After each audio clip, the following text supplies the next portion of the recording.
आइए शुरू करते हैं।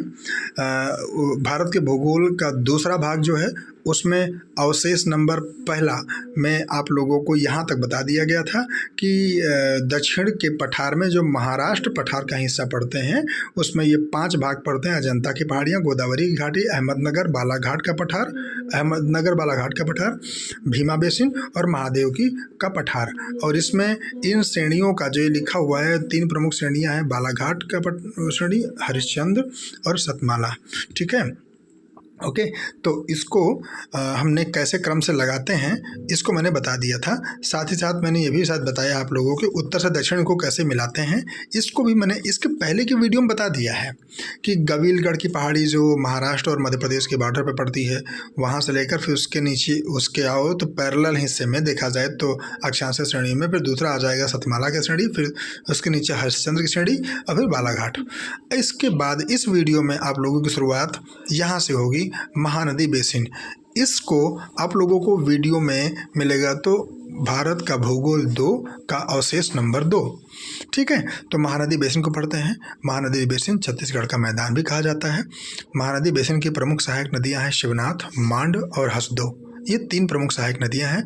महानदी बेसिन को 3 तरफ से पठारी क्षेत्र या पहाड़ियाँ घेरती हैं। वो कौन कौन सी हैं? महानदी बेसिन को उत्तर सीमा पर लोरमी, पेंड्रा, छुरी और रायगढ़ की पहाड़ियाँ या पठार घेरते हैं। दक्षिण की तरफ राजहारा की पहाड़ियाँ और पश्चिम की तरफ मैकाल श्रेणी इसकी सीमा बनाती हैं। आगे आते हैं दंडकारण्य। दंडकारण्य यानी दंडक वन की बात हो रही है। तो दंडक वन का या दंडकारण्य, अरण्य का मतलब होता है वन। दंडक वन काफ़ी घना जंगल है और ये नक्सलियों के भी टिकने और ठहरने और छुपने का बड़ा अड्डा रहे हैं। तो इनका विस्तार उड़ीसा में, छत्तीसगढ़ में, तमिलनाडु, महाराष्ट्र और आंध्र प्रदेश में है। ये राज्य तेजी से मैं पढ़ रहा हूँ, आप लोग ध्यान रखिएगा।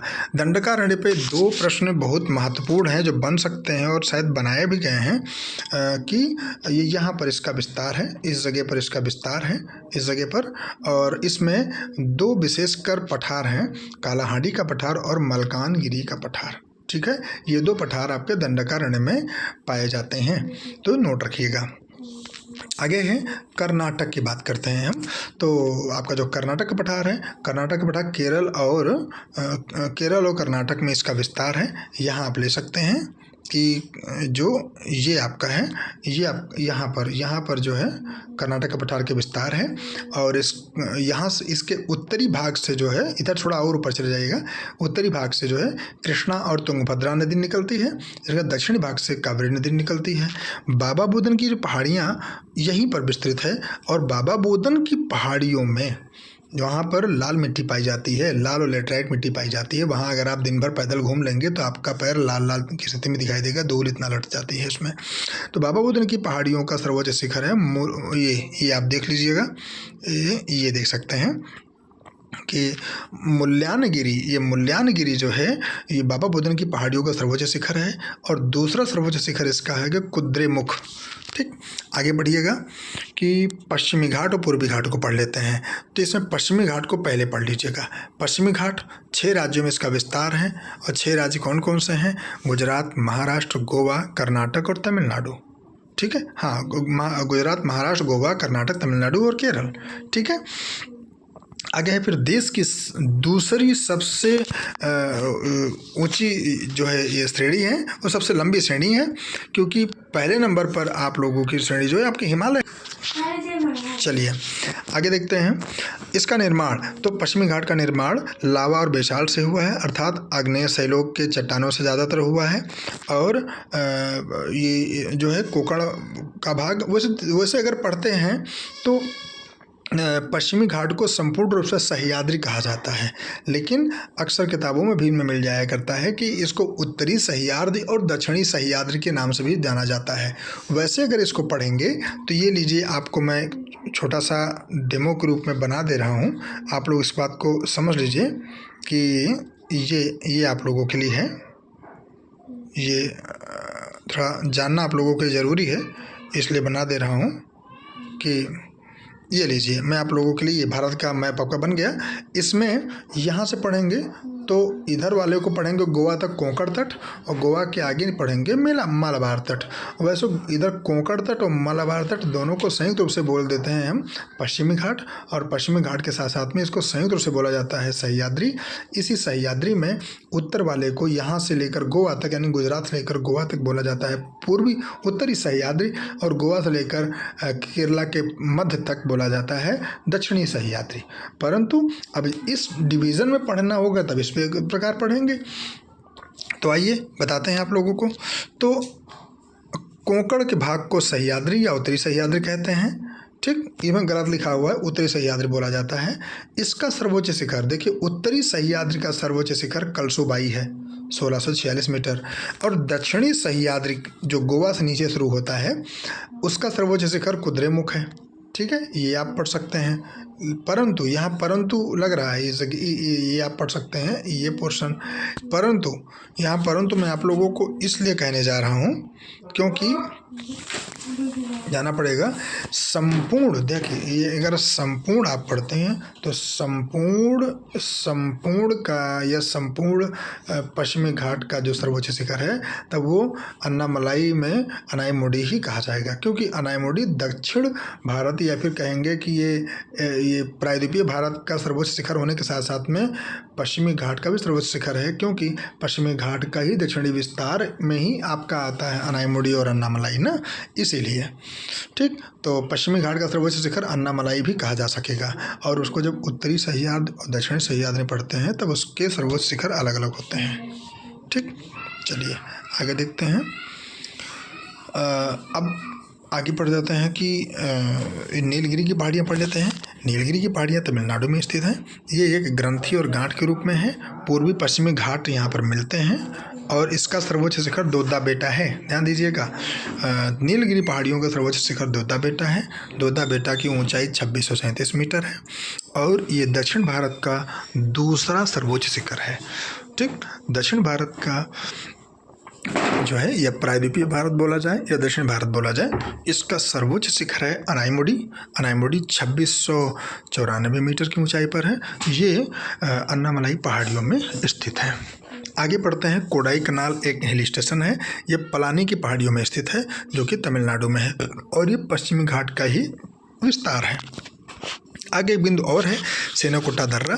सेनाकोटा दर्रा कार्डमम की पहाड़ियों में अर्थात इलायची की पहाड़ियों में स्थित है, जो कि केरला में स्थित है। इसके पश्चात आप लोग पढ़ लीजिएगा पूर्वी घाट। आइए पूर्वी घाट आप लोगों को बता देते हैं। ये लीजिए आप लोगों का पूर्वी घाट है। पूर्वी घाट दक्षिण से उत्तर की तरफ अर्थात तमिलनाडु से आंध्र प्रदेश की तरफ जब हम इसका विस्तार पढ़ते हैं तब ये छोटे छोटे पहाड़ियों और टुकड़ों में पाई जाती हैं, जिनका दक्षिण से उत्तर की तरफ पढ़ेंगे तो पहले नीलगिरी आएगा। नीलगिरी के ऊपर पालकोंडा, पालकोंडा के ऊपर देखा जाए नल्लामलाई, और नल्लामलाई के ऊपर सेवराय, और सेवराय के ऊपर जवादी है, ठीक।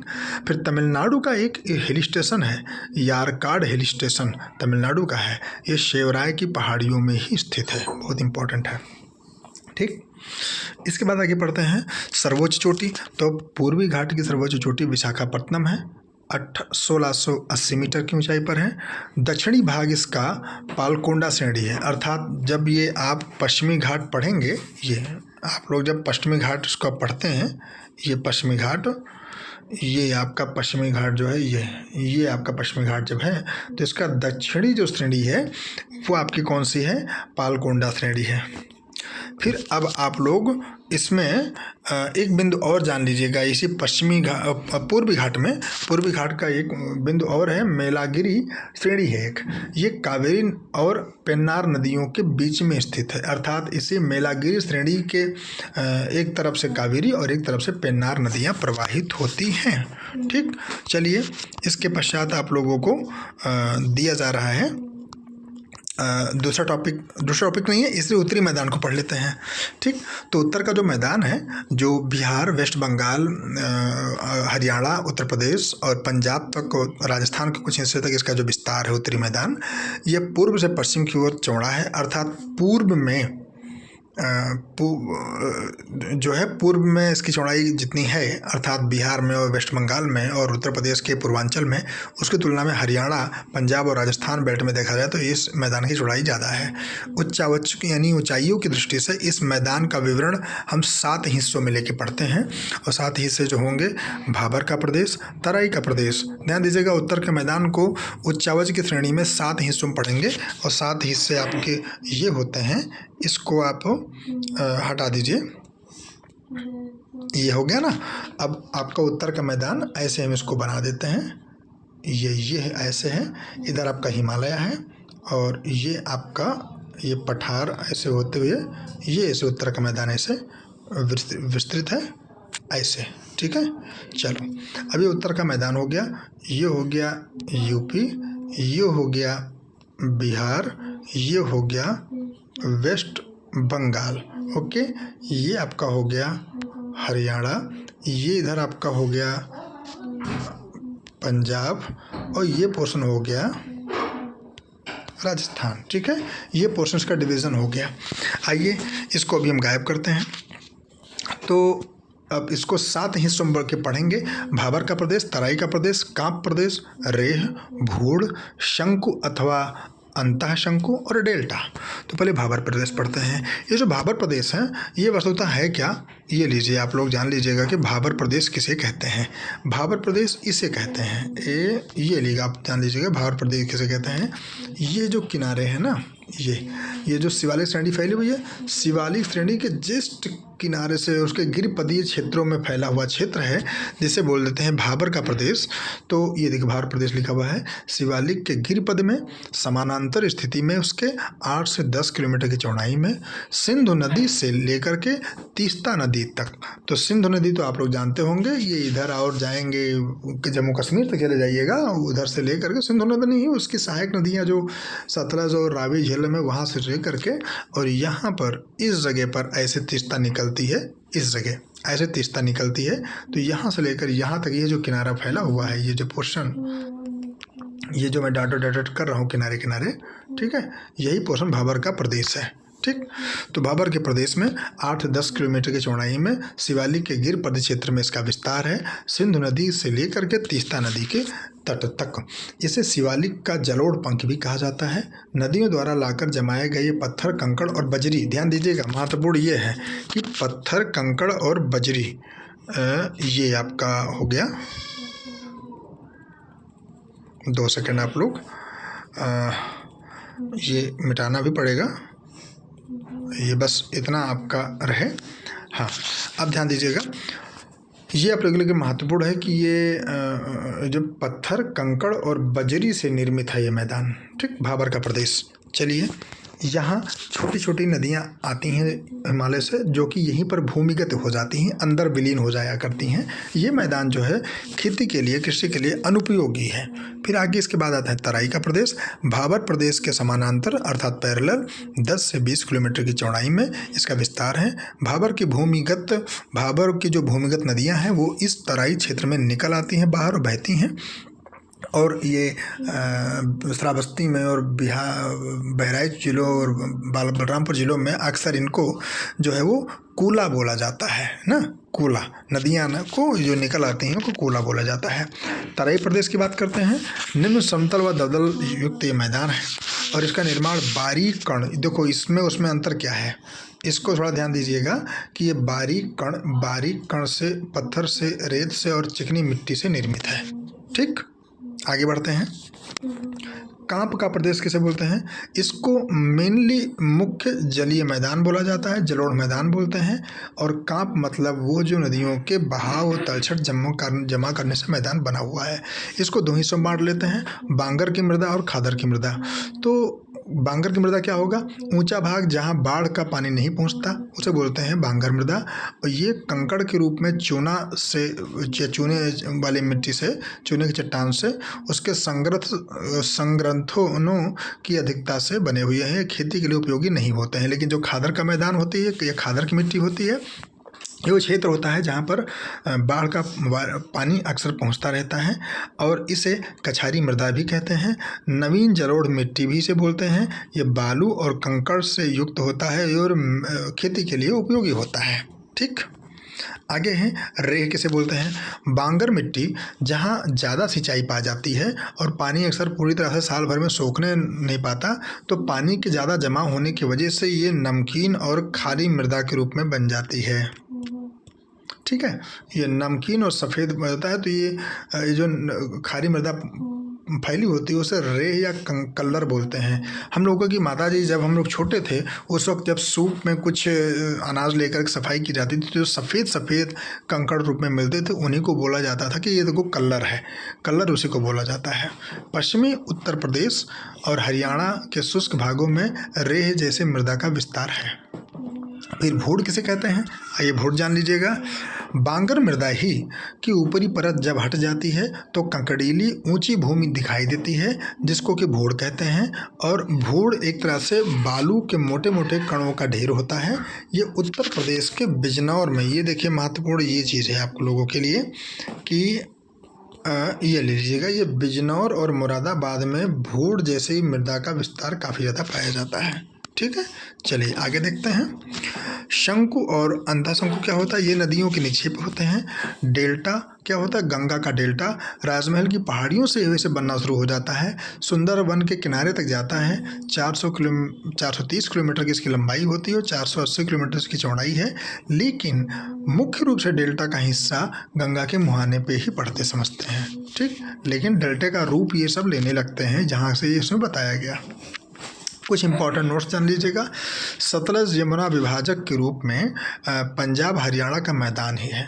पंजाब हरियाणा के मैदान के उत्तर पश्चिम की तरफ सतलज का मैदान और उसकी घाटी है और उसका बेसिन है, और उसके दक्षिण और पूर्व की तरफ, विशेषकर पूर्व तरफ देखा जाए तो जो है आपका यमुना नदी का बेसिन क्षेत्र है। दोआब पढ़ लीजिएगा, ये वो दोआब है जब सिंधु नदी और सिंधु नदी की सहायक नदियों के बीच के में जो दोआब है, इसको पढ़ने का सबसे आसान तरीका ये है कि नदियों के पहले अक्षर, ध्यान दीजिएगा, इन नदियों के पहले अक्षर में जो अटैचमेंट बनेगा, उनसे शुरुआत जो नया शब्द बनेंगे उन्हीं नामों से ये दोआब हैं, पढ़ लीजिएगा। बारी दोआब, व्यास और रावी, बिष्ट दोआब, ये देखिएगा यहाँ से पढ़ रहा हूँ, बिष्ट दोआब, व्यास और सतलज, रचना दोआब, रावी और चनाब, चाज या चाज दोआब, चेनाब और झेलम, सिंध सागर दोआब जो है झेलम और चेनाब नदी तथा सिंधु नदी के बीच में।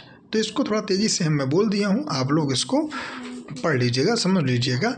चैप्टर जब ज्योग्राफी के पूरे ख़त्म हो जाएंगे तो आप लोगों को PDF मिल जाएगा। इस बीच में आप लोगों को एक बात और बताना चाहता हूँ कि आप लोग चैनल को लाइक भी कर दीजिए, शेयर भी कर दीजिए, सब्सक्राइब कर दीजिएगा, बेल आइकन भी कर लीजिएगा। और ध्यान दीजिएगा, आप 1 हों या 1000 हों या 10,000 जो भी छात्र बंदे हों आपके होंगे, वीडियो और कंटेंट की गुणवत्ता वैसे ही होगी कि आपको मैक्सिमम एग्ज़ाम क्रैक करवाए, ये उद्देश्य है। लेकिन फिर भी छोटे छोटे आपके फ़र्ज बनते हैं, वो अपने करते रहिए।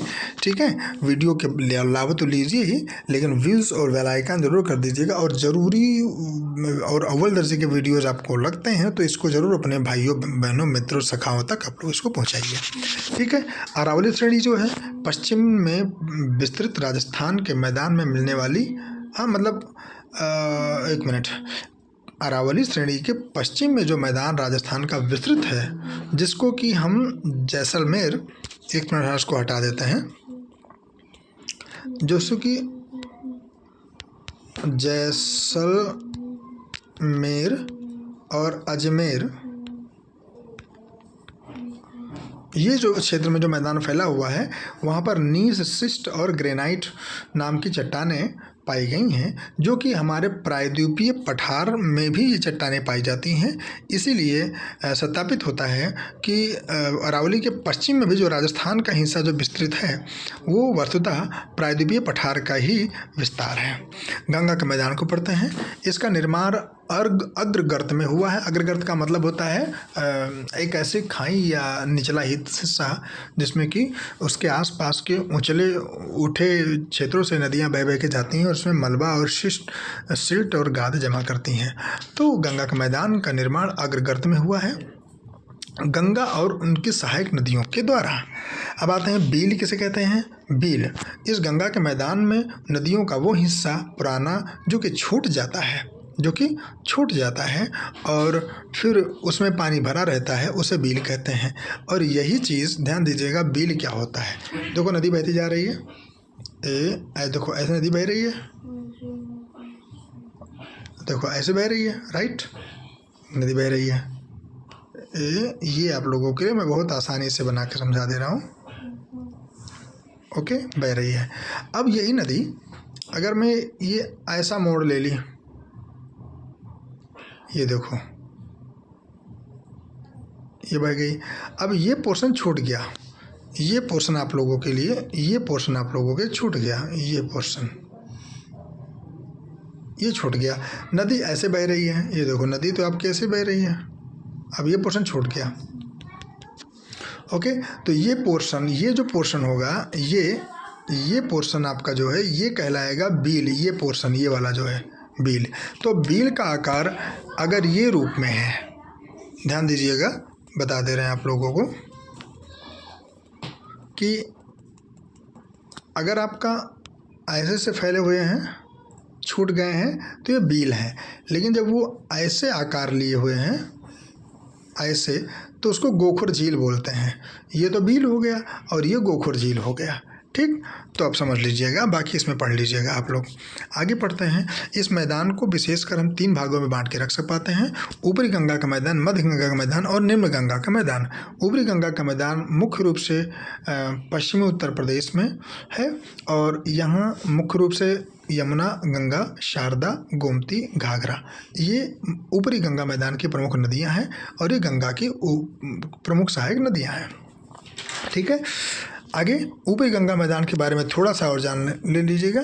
इसकी जो सीमा है, ये जो ऊपरी गंगा मैदान है, उसकी जो सीमा है वो इसके उत्तर तो शिवालिक है, पश्चिम में यमुना नदी बनाएगी, यमुना नदी ऐसे होगी, ये इसको कट करना ज़रूरी है, ये यमुना नदी ऐसे आके बनाएगी। और तीसरी जो होगी दक्षिण में इसका पठारी क्षेत्र बनाएगा सीमा इसकी, और चौथा इधर की तरफ जो सीमा होगा वो विशेषकर प्रयागराज और अयोध्या के बीच में जो रेल लाइन गई है, वही 100 मीटर उच्चावच या ऊंचाई वाली सीमा है।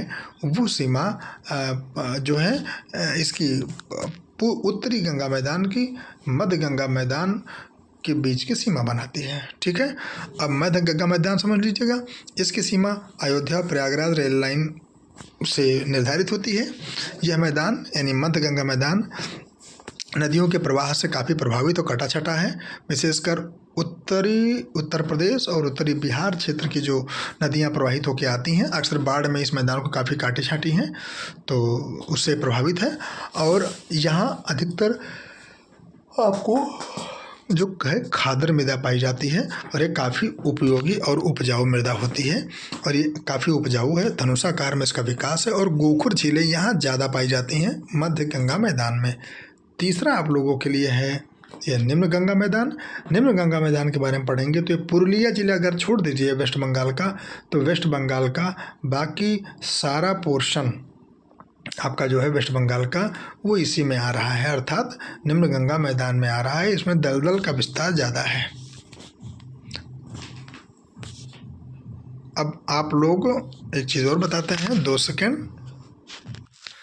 हाँ, अब इसके आगे है ब्रह्मपुत्र का मैदान। तो ब्रह्मपुत्र का मैदान अगर देखा जाए तो इसे असम घाटी भी कहते हैं। इसको थोड़ा सा फिगर के रूप में बना देते हैं। ये लिख लीजिए, आप लोगों के समक्ष फिगर के रूप में उपलब्ध है। जो है ये ले लीजिएगा। जैसे आपका हिमालय ऐसे फैला हुआ है, हिमालय, ठीक है, ये आपका फैला हुआ है हिमालय, ओके, फैला हुआ है, ओके, ऐसे ऐसे, ठीक। अब हिमालय में आपकी जो ब्रह्मपुत्र नदी है, वो देखिए नदी, ये देखो ओशन के रूप में बना दे रहा हूँ। ये आपकी नदी जो है, ये आपकी नदी, ये बना दे रहा हूँ। इसे देखिएगा, नदी आपके ऐसे आ रही है, ऐसे ब्रह्मपुत्र नदी ऐसे से फैलती है। तो यहाँ जो टर्न लेती है इस जगह पर, उसे बोल देते हैं दिहांग नदी बोला जाता है। और अरुणाचल प्रदेश में, और जो जिस खड्ग में, जिस दरार में, जिस पास से वो भारत में प्रवेश करती है, हिमालय को क्रॉस करती है, उसे बोलते हैं दिहांग खड्ग। तो अब इसको हटा करके आप लोगों को बताना ज़रूरी है, जो इसमें लिखा हुआ है इसको ध्यान में रख करके पढ़िएगा कि इसे असम घाटी भी कहते हैं, ब्रह्मपुत्र मैदान को। यहाँ विश्व का सबसे बड़ा नदी द्वीप माजुली स्थित है। ध्यान दीजिएगा, माजुली विश्व का सबसे बड़ा नदी द्वीप है जो कि ब्रह्मपुत्र नदी में स्थित है। लेकिन इसके ग्लोबली अथॉरिटी पाने से पहले इसके पूर्व जो था, जो ब्राज़ील का था, मैं बता दे रहा हूँ, ब्राज़ील का जो नदी द्वीप था, ठीक है, ब्राज़ील का जो नदी द्वीप था ये मुख्य रूप से अमेज़न नदी में स्थित रहा। वो माजुली के पहले वो जो था विश्व का सबसे बड़ा नदी द्वीप की श्रेणी में लिया जाता था, ठीक है। अब वर्तमान में आपका माजुली द्वीप है विश्व के स्तर पर, ठीक। और ये पूरा मैदान, ब्रह्मपुत्र का मैदान पूरा वनाच्छादित है और दलदल युक्त है। आइए तटीय मैदान के बारे में पढ़ लेते हैं। तटीय मैदान मुख्य रूप से सक्रिय मैदान है। इन्हें पूर्वी तटीय मैदान और पश्चिमी तटीय मैदान में पढ़ लेते हैं, और इनका निर्माण आदि न्यूटन काल में हुआ है। ये आदि न्यूटन काल में इनका निर्माण हुआ है। फिर आगे पढ़ते हैं। पश्चिमी तटीय मैदान अपेक्षाकृत अधिक संकरा है, क्योंकि इसके समानांतर, यानी जो पश्चिमी तटीय मैदान, अगर आप ऐसे इसको बनाएंगे ऐसे तो पश्चिमी तटीय मैदान ये उसके समानांतर जो ये पश्चिमी घाट फैला हुआ है वो कुछ ज़्यादा ऊंचा है और ज़्यादा सीधा है। तो इसीलिए उसके, यानी पश्चिमी घाट और समुद्र तटीय मगध तट के बीच का जो हिस्सा है वो कम सकरा बसता है, तो वो काफ़ी सकरा है। लेकिन जो पूर्वी तटीय मैदान है वो इस प्रकार है, तो वो काफ़ी चौड़ा है। तो पूर्वी तटीय मैदान ज़्यादा चौड़ा है और पश्चिमी तटीय मैदान थोड़ा सकरा है, ठीक है। इसके पश्चात आप लोगों को एक चीज़ और ध्यान देना है कि बता रहे हैं आप लोगों को इशू। अब नागरकोइल और कन्याकुमारी, इसी कटक से ये दोनों मैदान अलग होते हैं, ठीक। ये तमिलनाडु में के एकदम दक्षिण किनारे की बात कर रहे हैं। नागरकोइल और कन्याकुमारी से दोनों मैदान अलग होते हैं। पहले आप पढ़ लेते हैं पश्चिमी तटीय मैदान, बाद में आपको पढ़ा देंगे पूर्वी तटीय मैदान। तो पश्चिमी तटीय मैदान अगर आप पढ़ते हैं तो इसकी औसत चौड़ाई 64 किलोमीटर, सर्वाधिक चौड़ाई इसकी नर्मदा और ताप्ती नदी के पास में है। सर्वाधिक चौड़ाई यहाँ पर है। यहाँ की नदियाँ छोटी और तेज़ी से बहने वाली हैं, क्योंकि ढाल उनको तेज़ी से मिलता है। और नदियाँ यहाँ की ज्वार नदमुख बनाती हैं। ज्वार नदमुख मतलब डेल्टा नहीं, ज्वार नदमुख। जैसे भाई नदी तेज़ी से बह के आई, ये फिगर से समझ लीजिए आप लोग, नदी देखो तेज़ी से बह कर के आई ऐसे, ठीक है। और यहाँ ढाल इतना ज़्यादा पाई कि एक तो नदी पठारी क्षेत्र से होके आ रही है, पठारी क्षेत्र से होके आ रही है, तो उसमें कोई मलबा, सिल्ट, गाद है नहीं, और तेज़ी से बह के आ रही हैं, तो यहाँ पर ढाल मतलब उनकी गति मंद नहीं होती। जब गति यहाँ मंद नहीं होती, तेज़ी से ओशन में जाके गिरती हैं, तो कहीं ना कहीं वो बहुत तेज़ी से गिरती हैं, तो ये किनारों को काट देती हैं ऐसे, ठीक है ना। तो कटे फटे किनारे के रूप में पाया जाता है, जिसको कि एस्चुरी बोला जाता है। लेकिन वही वेस्ट बंगाल की तरफ जब नदियाँ जाती हैं तो मध्यम स्पीड में जाती हैं, वो ढाल कम होता है, तो वो क्या करती हैं नदियाँ यहाँ पर आकर के ऐसे दिशाओं में बंट जाती हैं। जैसे इस नदी बहती हुई आई, ठीक है ना, तो ऐसे दिशाओं में देखो बंट गई, ऐसे बंट गई, ये धारा के रूप में बह के जा रही है। और जो ये बीच का पोर्शन है ये ट्रेंगुलर बच जाता है, तो डेल्टा बनता है, ठीक। तो डेल्टा और एस्चुरी बनने के पीछे क्या कारण होते हैं ये आप लोग पहले से भी जानते होंगे। शॉर्ट में मैंने बता दिया है। जिन किसी को नहीं आ रहा होगा वो नीचे टेलीग्राम लिंक में पूछ लेंगे, तो भी विस्तार से ऑडियो के माध्यम से बताया जाएगा। और अगर आप लोग कमेंट करते हैं तो कमेंट में भी आप लोगों को संकलित करके आप लोगों की जानकारी को विस्तृत रूप से समझाने की कोशिश की जाएगी। तो ज्वार नदमुख बनाती हैं, जब पश्चिम की तरफ बहने वाली जो नदियाँ हैं पश्चिमी तटीय मैदान में, वो ये ज्वार नदमुख अर्थात एस्चुरी बनाती हैं। केरल के लैगून झीलों को कयाल कहा जाता है। 4 भौगोलिक विभाजन इस पश्चिमी तटीय मैदान का है। गुजरात का मैदान, फिर कोंकण का मैदान, कोंकण यानी कर्नाटक वाला जो तटीय मैदान है, कन्नड़ का मैदान, ठीक है, नहीं, कोंकण मैदान आपका महाराष्ट्र का मैदान हो गया, कन्नड़ मैदान कर्नाटक का मैदान हो गया, और मालाबार मैदान जो केरला का मैदान हो गया। ठीक, आगे बढ़ते हैं। कलांगट सागर, ये पुलिन है, ये गोवा में स्थित है। ठीक, आगे इसमें संबंधित पश्चिमी तटीय मैदान में और भी पढ़ लीजिएगा। कालिंदी, शरावती, नेत्रावती कन्नड़ तट की प्रमुख नदियां हैं। पेरियार नदी मलाबार तट की प्रमुख नदियां हैं। ठीक है, चलिए आगे बढ़ते हैं। इसके पश्चात आप लोगों को पूर्वी तटीय मैदान पढ़ लेना चाहिए। तो ये लीजिए पूर्वी तटीय मैदान, अभिनव और टर्शियरी युग में काल में जलोढ़ निर्मित ये मैदान है।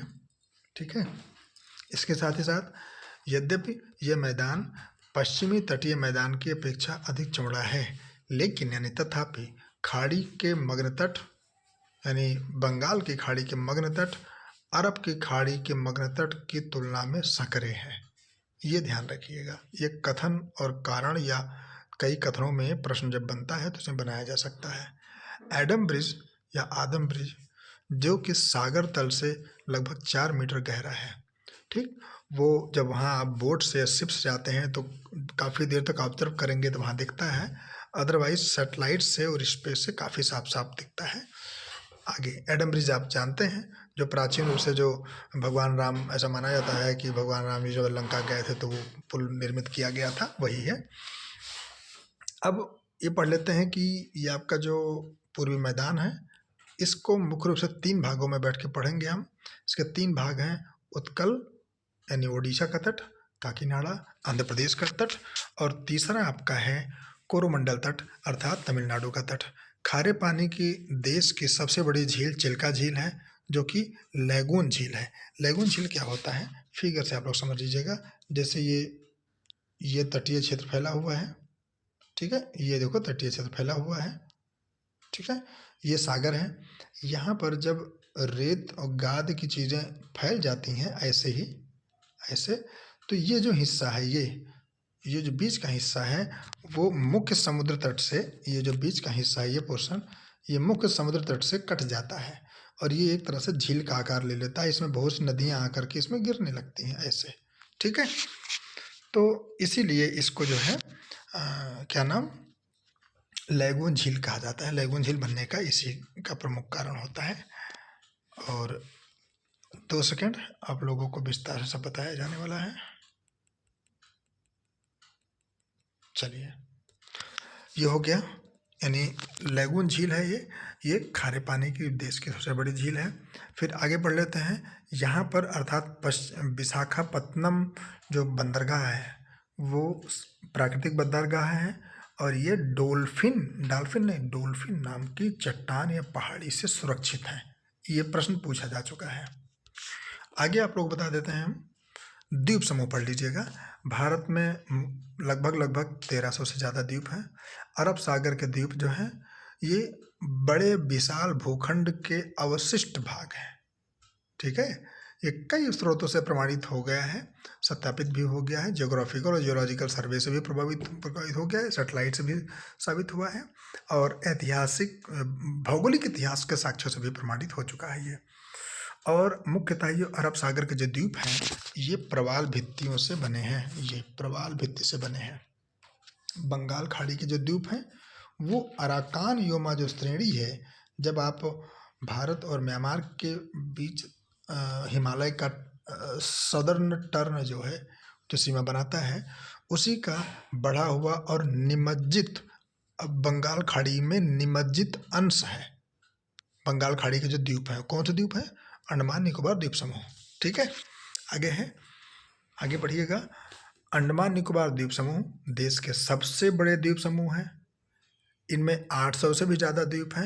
यद्यपि बहुत सी किताबें 550 और 600 द्वीप लिखते हैं, लेकिन टोटल देखा जाए तो 800 से भी ज़्यादा द्वीप हैं, जिनमें से 550 द्वीप तो केवल अंडमान में ही हैं, ठीक है। देश का विशालतम द्वीप जो है वो मध्य अंडमान है। उसका एरिया 1536 किलोमीटर स्क्वायर है। ध्यान दीजिएगा, अगर देश का सबसे बड़ा द्वीप, ध्यान दीजिएगा यहाँ फिर से बताते रहा हूँ कि देश का सबसे बड़ा द्वीप पूछा जाएगा तो मध्य अंडमान, और देश का सबसे बड़ा नदी द्वीप तब आप माजुली लिखिएगा, ये मैं लिख दे रहा हूँ, इसको हटा देता हूँ, तब आप माजुली लिखिएगा। और देश का सबसे बड़ा घनी आबादी, सबसे ज़्यादा घनी आबादी वाला जो द्वीप पूछा जाएगा तब आप लिखेंगे सालसेट। सालसेट ये क्यों लिखेंगे? क्योंकि मुंबई सालसेट द्वीप पे ही स्थित है, इसलिए। ठीक है, चलिए आगे है। ओंगा या ओंगा जनजाति छोटा अंडमान द्वीप पर स्थित पाई जाती है। नारकोंडम एक सशक्त ज्वालामुखी है देश का, और बैरन देश का सक्रिय ज्वालामुखी है। ये दोनों अंडमान निकोबार द्वीप में ही स्थित हैं। बैरन के बारे में जान लीजिएगा कि बैरन ज्वालामुखी दक्षिण एशिया और भारत का एकमात्र सक्रिय यानी एक्टिव वॉल्केनो है। ये इसमें लास्ट टाइम जो एक्टिविटी हुई थी वो 1787 में हुई थी। आगे उत्तरी अंडमान में, तो उत्तरी अंडमान में यहाँ की सबसे ऊंची चोटी सैडल पीक है। ग्रेट निकोबार में माउंट थुलियर है, ये यहाँ की दूसरी सर्वोच्च चोटी है। ठीक। डंकन पास छोटा अंडमान व दक्षिण अंडमान को के मध्य में स्थित है, उसको अलग करता है। 10 डिग्री चैनल अंडमान को निकोबार से अलग करता है। 10 डिग्री चैनल अंडमान को निकोबार से अलग करता है। और पिग्मेलियन पॉइंट, जिसे कि इंदिरा पॉइंट भी कहते हैं, ये ग्रेट निकोबार में ही स्थित है और भारत यानी संपूर्ण भारत का सबसे दक्षिणी बिंदु है। गंगा सागर द्वीप के पास ही न्यू मोरे द्वीप समूह भी स्थित है। ठीक है, ये जल्दी नया बना हुआ द्वीप है। न्यू मोरे द्वीप समूह गंगा सागर द्वीप के पास में है। गंगा सागर कहाँ पर है? गंगा सागर, जो गंगा जब बंगाल खाड़ी में मिलने लगती है तो वो जो क्षेत्र है उसे गंगा सागर बोला जाता है। आगे आता है पुलिकट द्वीप समूह। आइए जान लेते हैं। पुलिकट द्वीप आंध्र प्रदेश में है। यह श्रीहरिकोटा द्वीप के ही करीब स्थित है, तटीय किनारों में, या यूँ कहें कि श्रीहरिकोटा द्वीप का ही एक विस्तार है पुलिकट द्वीप। ठीक। अब फिर व्हीलर द्वीप पढ़ते हैं। व्हीलर द्वीप, इसको अब्दुल कलाम द्वीप कहा जाता है। ये ओडिशा के तट पर महानदी ब्राह्मणी नदी जब मिलने लगती है बंगाल खाड़ी में तो वहाँ पर स्थित है।